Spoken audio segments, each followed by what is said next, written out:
बच्चों, इस वीडियो के माध्यम से मैं आपको मियां नसरुद्दीन पाठ के जो प्रश्न उत्तर हैं वो समझा रही हूँ। ये प्रश्न आपको अपनी नोटबुक पर लिखने हैं। मियां नसरुद्दीन को नानबाइयों का मसीहा क्यों कहा गया है? नानबाई का अर्थ है विभिन्न प्रकार की रोटी बनाने व बेचने का काम करने वाला। मियां नसरुद्दीन भी एक प्रतिभाशाली नानबाई था। उन्हें नानबाइयों का मसीहा इसलिए कहा जाता है क्योंकि वे खानदानी नानबाई थे। उनके पिता बरकत शाही नानबाई गढ़िया नाम वाले नाम के से जाने जाते थे और उनके दादा आला नानबाई मियां कल्लन के नाम से प्रसिद्ध थे। वे जामा मस्जिद के मटिया महल के गढ़िया मोहल्ले के अकेले खानदानी नानबाई थे। वे नानबाई की कला में प्रवीण थे और महान पारखी थे। वे चाहते थे कि लोग इस कला को सम्मान की दृष्टि से देखें।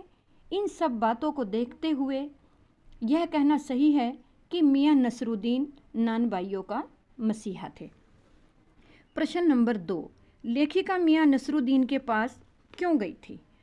एक दिन दोपहर के समय जामा मस्जिद से मटिया महल के गढ़िया मोहल्ले की ओर लेखिका निकल रही थी। उनकी नज़र एक बिल्कुल साधारण सी दुकान पर पड़ी क्योंकि वहाँ पटापट की आवाज़ आ रही थी। वहाँ पर आटा जो था वो साना जा रहा था, यानी बना रहा था।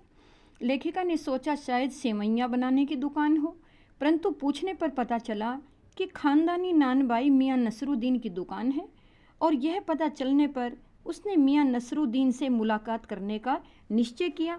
इसलिए वे दुकान में प्रवेश कर गई। बादशाह के नाम का प्रश्न नंबर 3, बादशाह के नाम का प्रसंग आते ही लेखिका की बातों में मियां नसरुद्दीन की दिलचस्पी क्यों ख़त्म हो गई? जब लेखिका ने मियां नसरुद्दीन से पूछा कि आपके बुजुर्गों ने किस बादशाह के यहाँ बावर्ची खाने का काम किया होगा, मियां ने कहा, बादशाह सलामत ने हमारे बुजुर्गों से कहा, मियां नानबाई कोई ऐसी चीज़ बनाओ जो न आग से पके और न पानी से बने। तो हमारे बुजुर्गों ने ऐसा पकवान बनाया जिसे बादशाह ने खूब खाया और खूब तारीफ़ की। तो लेखिका ने पूछ लिया कि बादशाह सलामत ने, बादशाह जफ़र या फिर कोई और? इतना सुनते ही मियाँ को लेखिका की बातों में दिलचस्पी नहीं रही क्योंकि उसे लगा कि लेखिका तो न जाने कितने उल्टे सीधे सवाल पूछने लगी हैं। उनके मन में संदेह उत्पन्न हुआ। वे सोचने लगे कि न जाने कौन सी बात पूछ बैठे जिसे उनको पता न हो। इस प्रकार नसरुद्दीन की दिलचस्पी लेखिका की बातों में ख़त्म हो गई। क्वेश्चन नंबर 4, मियां नसरुद्दीन के चेहरे पर किसी दबे हुए अंधड़ के आसार देख यह मजमून न छेड़ने का फैसला किया। इस कथन के पहले और बाद के प्रसंग का उल्लेख करते हुए इसे स्पष्ट कीजिए। यहाँ पर जब मियां नसरुद्दीन लेखिका के प्रश्नों के उत्तर देता हुआ व्याकुल सा हो गया तो उसने लेखिका के प्रश्नों के उल्टे सीधे जवाब देने आरंभ कर दिए। मियाँ जी ने कहा, जहाँ अपना बादशाह सलामत के यहाँ और किसके? लेखिका यह भी पूछना चाहती थी कि उनके कितने बेटे बेटियाँ हैं, किंतु मियाँ के चेहरे पर किसी अंधड़ जैसे आंधी होती है उसके आसार देखकर वह प्रसंग छोड़ने का निश्चय करने लगे। लेखिका को लगा कि मियाँ बादशाह सलामत का नाम बताने में हिचक रहे हैं तथा हमारी सारी बातें, प्रश्न व उन्हें व्यर्थ प्रतीत हो रही हैं। लेखिका ने अपने शेष प्रश्न पूछने में भी बुद्धिमता समझी तथा लेखिका ने पूछा कि आपकी भट्टी कितने प्रकार की रोटियां पकाती है। इस पर मियां नसरुद्दीन ने उनके नाम गिनवाए। इस भट्टी पर बाखरखानी, शीरमाल, तापमान, बेसनी, खमीरी, रुमाली, पाव, दीदा, गाजेबान, तुनकी आदि रोटियां बनाई जाती हैं। आज स्पष्ट है कि मियां लेखिका के प्रश्नों के उकताने पर भी मियां के मिजाज में अंतर आ गया था। क्वेश्चन नंबर 5, पाठ में मियां नसरुद्दीन का शब्द चित्र लेखिका ने कैसे खींचा?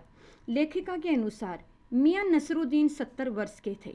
उनकी आयु का प्रभाव उनके चेहरे पर स्पष्ट देखा जा सकता है। लेखिका के अनुसार वे बड़े बातूनी और अपनी मुँह मियां मिट्ठू बनने वाले बुजुर्ग थे। उनका व्यक्तित्व साधारण था। वे एक हाजिर जवाब व्यक्तित्व के धनी थे। उनके स्वभाव में स्नेह कम, रुखाई अधिक थी। वे तालीम और सीख के विचार से स्पष्ट अपने विचार रखते थे। वे सदा काम में लगे रहते थे। दूसरों का शोषण करना उन्हें बिल्कुल भी अच्छा नहीं लगता था।